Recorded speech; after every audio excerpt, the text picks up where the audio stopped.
Video देखने वालों को नमस्ते। तो आज हम बात करेंगे सेंसेक्स के बारे में।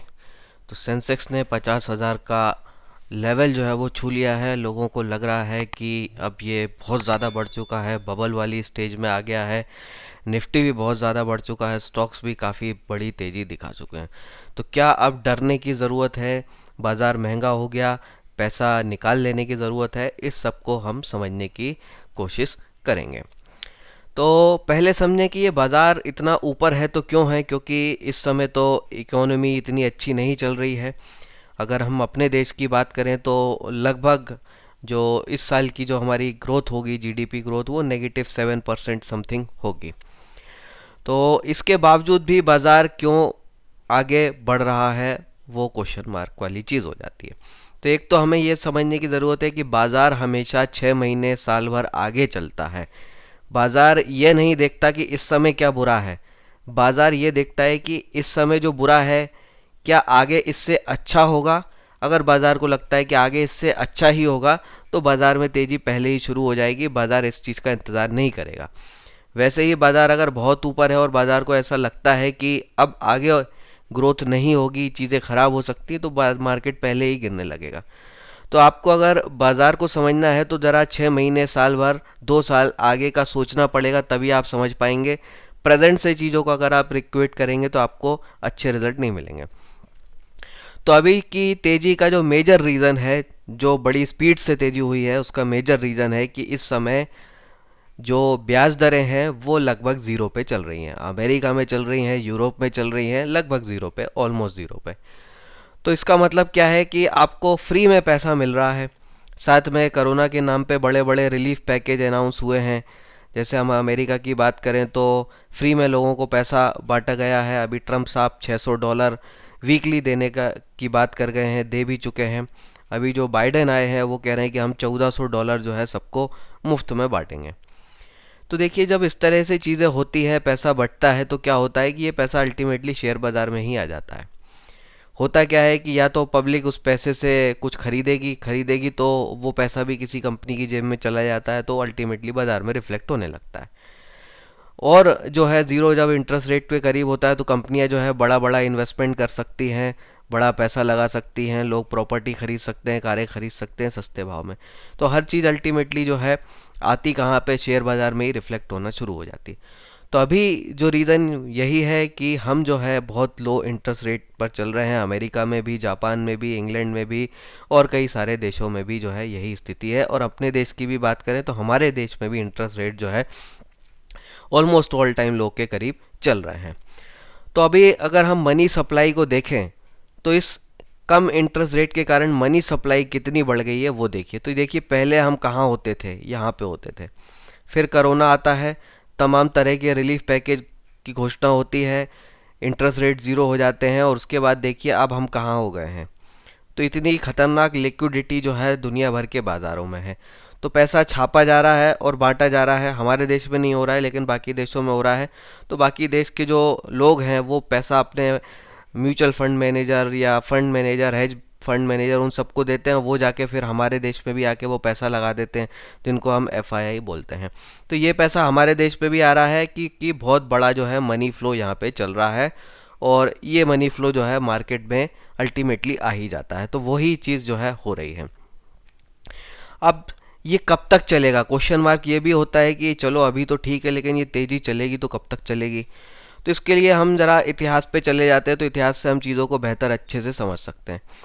तो इंटरेस्ट रेट जो है 2008 में आखिरी बार जो है नियरली ज़ीरो किए गए थे। नियरली ज़ीरो का मतलब होता है 0.25%, तो यहाँ पे किए गए थे।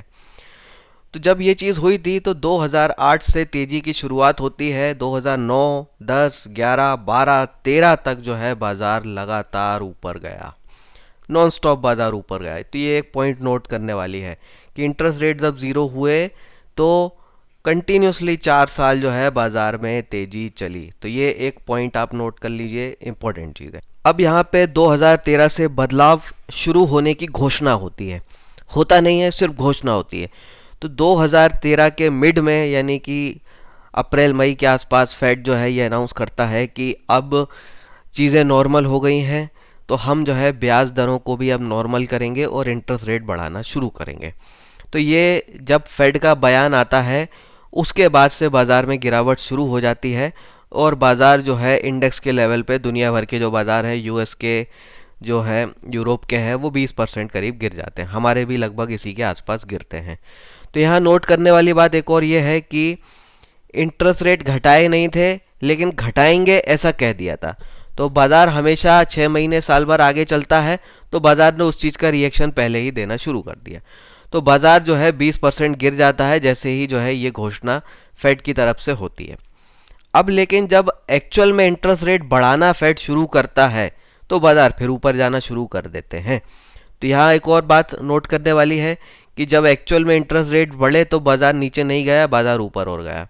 क्यों? क्योंकि एक चीज़ तो हमें ये दिख रही थी कि बाज़ार ग्रो कर रहा है, इकोनॉमी ग्रो कर रही है, इसीलिए इंटरेस्ट रेट बढ़ रहे हैं। तो बाज़ार जो है फिर पटरी पे आ गया और वापस जो है तेज़ी वाले एनवायरनमेंट में शुरू हो गया। अब एक चार्ट से इस चीज़ को और बेहतर तरीके से समझने की कोशिश करते हैं। तो देखिए 2009 में स्थिति क्या थी, फिर 2008 में मंदी आती है, कई बैंक दिवालिया होते हैं और वहाँ से सीधे इंटरेस्ट रेट जो है ड्रॉप होके आ जाते हैं ज़ीरो पे। फिर 2009 से 2014 तक जो है कंटिन्यूसली जो है इंटरेस्ट रेट हमारे नीचे ही रहे। यहाँ पे ज़रूर 2013 के इधर जो है इस वाले एरिया में फेड ने बोल दिया कि हम इंटरेस्ट रेट जो है बढ़ाएंगे। तो एक सिग्नल फेड ने यहाँ पे दिया था, बढ़ाए नहीं थे लेकिन सिग्नल दिया था। बढ़ाना शुरू कब करते हैं? वो 2015 से। तो जब वो बढ़ाना शुरू करते हैं तो बाज़ार यहाँ से फिर वापस तेज़ी के मोड में आ जाता है। तो 2017 तक जो है नॉन स्टॉप फिर बाज़ार में तेज़ी शुरू हो जाती है।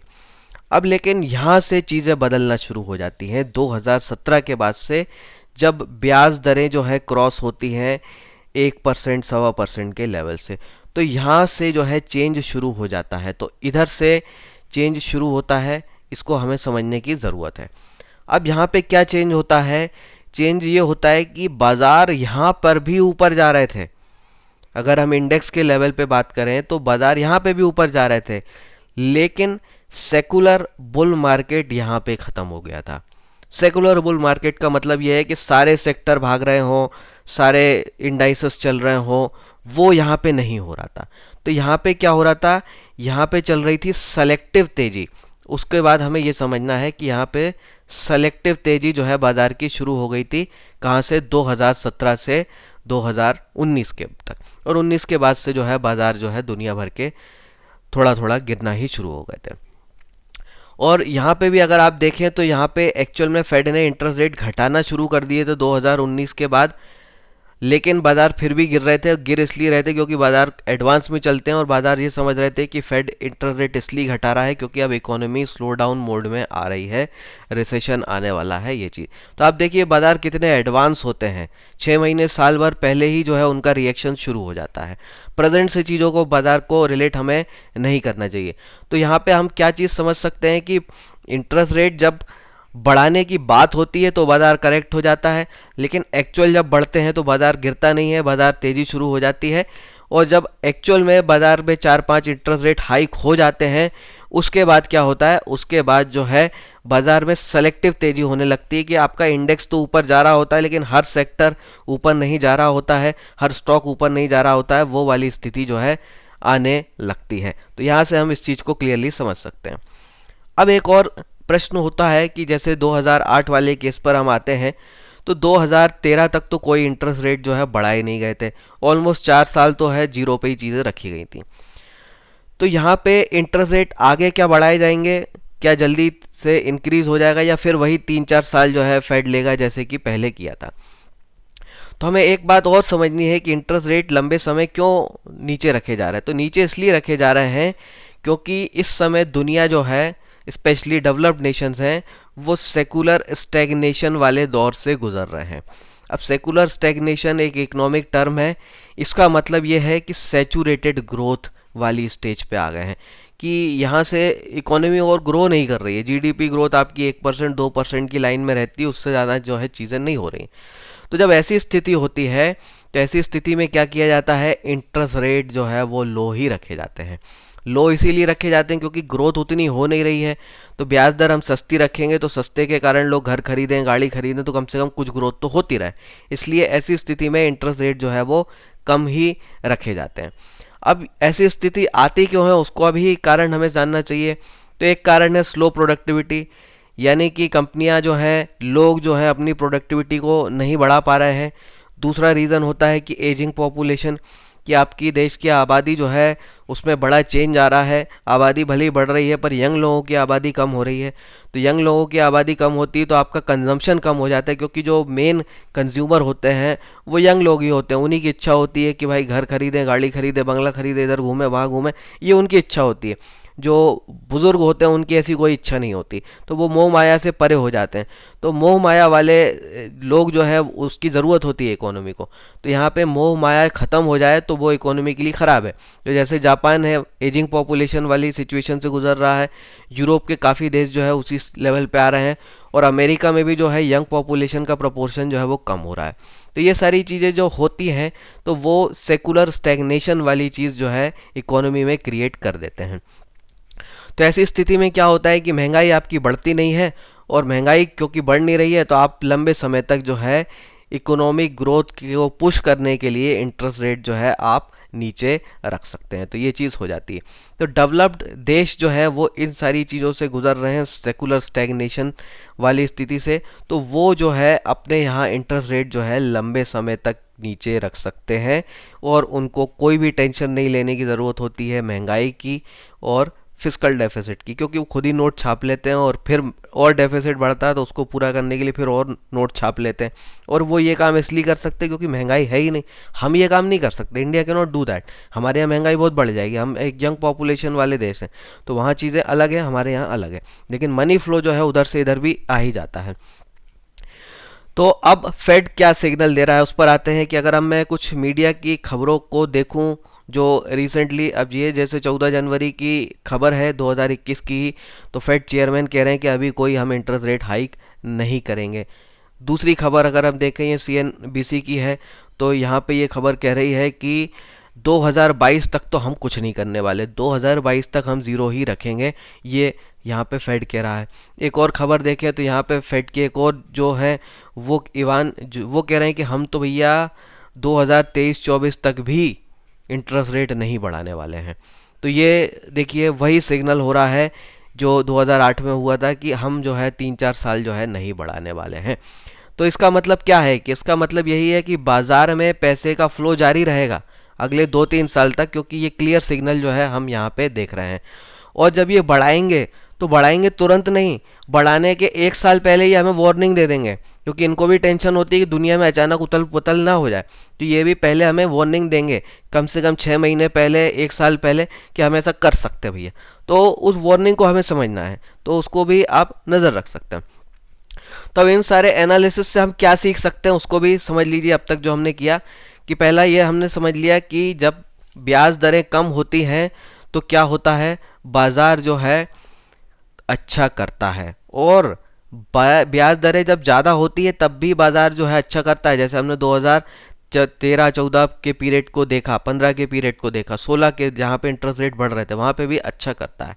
एक और बात जो नोट करने की है कि बाद में जब इंटरेस्ट रेट हाइक होते हैं तो बाजार की तेजी सेलेक्टिव हो जाती है, कुछ पर्टिकुलर लेवल तक हो जाती है। इंडेक्स भाग रहा है लेकिन स्टॉक नहीं भाग रहा है, वो वाली चीज़ हो जाती है। तो वो क्यों होती है, क्योंकि हायर इंटरेस्ट रेट क्या कर देते हैं, कॉस्ट ऑफ कैपिटल महंगा कर देते हैं, कि बाज़ार से जो आप पूंजी ले रहे हैं वो आपकी कम है। तो जब आपका कॉस्ट ऑफ कैपिटल जो है बढ़ जाता है तो बाज़ार ऐसी कंपनियों को प्रेफर करता है जो अपने कॉस्ट ऑफ कैपिटल पर हाई रिटर्न जनरेट कर रहा हो, क्योंकि ऐसी जगह सेफ्टी बढ़ती है। तो यहाँ पे हमें उस सेफ्टी वाले लेवल पे बाजार कब आ रहा है वो समझ लेने की हमें ज़रूरत है। तो जब ब्याज दरें 1% के लेवल को क्रॉस करेंगी अमेरिका में तो वो वाली सिचुएशन आना शुरू हो जाएगी, ये हमें समझ लेना है। अभी हम इससे बहुत दूर हैं। तो वो जब सिचुएशन आएगी तो हमको भी क्या करना है, हमको ऐसे स्टॉक्स पे अपना प्रेफरेंस बढ़ा देना है जहाँ पे हाई ROE हो, हाई ROCE हो, डेट कम हो, क्योंकि फिर जो है वही कंपनियों के शेयर जो है भाग पाएंगे। हर कोई नहीं भाग पाएगा क्योंकि कैपिटल का कॉस्ट जो है महंगा हो गया। तो क्या होगा, जब हाई इंटरेस्ट रेट होंगे तो सेफ स्टॉक्स में पैसा ज़्यादा जाएगा उस हिसाब से हमको अपनी तैयारी करनी है। तो इन्फ्लेशन ऑफ स्टॉक कोई प्रॉब्लम नहीं होती। शेयर बाज़ार कितना भी महंगा हो, चाहे 25 के पी पे हो, 30 के पी पे हो, 35 के पी पे हो, 40 के पी पे हो, federal bank, reserve bank, central bank जो भी होते हैं, इनको इससे कोई तकलीफ नहीं होती। इनको सिर्फ आम चीज़ों की इन्फ्लेशन की टेंशन होती है, रोटी कपड़ा मकान। शेयर बाज़ार की इन्फ्लेशन की इनको टेंशन नहीं होती, जबकि पब्लिक को तो ये पसंद हो रहा है और सरकार को भी ज़्यादा पसंद आता है, क्योंकि शेयर बाज़ार अगर तेज़ी चल रही है, बुल मार्केट चल रहा है, तो लोगों की ट्रेडिंग बढ़ती है, ट्रेडिंग बढ़ती तो उनको भी टैक्स ही मिलता है, तो उनको भी वो चीज़ पसंद ही आती है, फ़ायदा होता है। और एक और ख़ास बात जो यहाँ नोट करने की है कि डेवलप्ड जो देश होते हैं वो ज़्यादा अच्छे से कॉम्पीट कर पाते हैं चाइना जैसे देश से, जब इंटरेस्ट रेट लो हो। तो अगर क्या है कि आपके देश में गुंजाइश वैसे ही कम हो चुकी है और ग्रोथ के लिए और इन्वेस्टमेंट के लिए, क्योंकि आप कर चुके हैं, आप डेवलप्ड हो चुके हैं, तो ऐसे देश में अगर इंटरेस्ट रेट ज़्यादा हो जाएंगे तो नया इन्वेस्टमेंट आना मुश्किल हो जाता है। तो नया इन्वेस्टमेंट आपका मुश्किल होगा तो आप चाइना जैसे देश से कैसे कॉम्पीट करेंगे। तो इसीलिए भी जो है डेवलप्ड नेशन प्रेफर करते हैं कि इंटरेस्ट रेट जो है वो कम ही रखे जाएं, ताकि उनके देश में कुछ तो इन्वेस्टमेंट होता रहे, ताकि भविष्य में जो है ये काउंटर कर सके चाइना को भी। तो ये सारी चीज़ें जो है हमें समझने की ज़रूरत है। तो कंक्लूज़न अगर हम निकालें तो यही है कि बाज़ार जो है लंबे समय तक एक्सपेंसिव रह सकते हैं। तो 50,000 सेंसेक्स हो गया, इसका मतलब ये नहीं कि 55 नहीं होगा, 60 नहीं होगा, वो भी बिल्कुल हो सकता है। इंटरेस्ट रेट अभी तुरंत कम होने नहीं जा रहा है। साथ में हमें ये चीज़ ध्यान रखनी है कि जब ब्याज दरें काफ़ी बढ़ चुकी हों, 1% के लेवल को क्रॉस कर जाए, यानी कि 4-5 इंटरेस्ट रेट हाइक हो जाए, उसके बाद जो है हमें अपना एलोकेशन सेफ्टी की तरफ जो है थोड़ा इंक्रीज़ कर लेना चाहिए। तो ये चीज़ जो है हमको समझने की ज़रूरत है। तो ये रही मेरी आज की बात, इस पर आप अपने कमेंट्स रखिए। इस तरह के वीडियो और देखने के लिए आप जो है चैनल को सब्सक्राइब कर सकते हैं। वीडियो अच्छा लगा है तो लाइक कर दीजिए, कोई क्वेश्चन है तो कमेंट में रख दीजिए। फिर मिलेंगे, जय हिंद।